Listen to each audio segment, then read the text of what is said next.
कवचं वक्ष्ये प्रह्लादेनोदितं पुरा सर्वरक्षाकरं पुण्यं सर्वोपद्रवनाशनं स्वाहा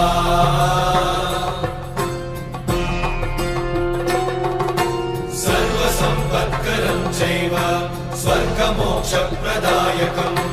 ध्यात्वा नृसिंहं देवेशं हेमसिंहासनस्थितं स्वाहा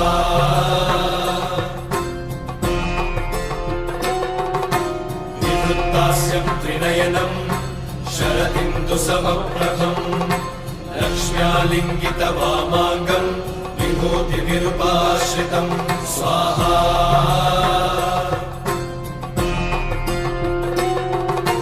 चतुर्भुजं कोमलाङ्गं स्वर्णकुण्डलशोभितं श्रिया सुशोभितोरस्कं रत्नकेयूरमुद्रितं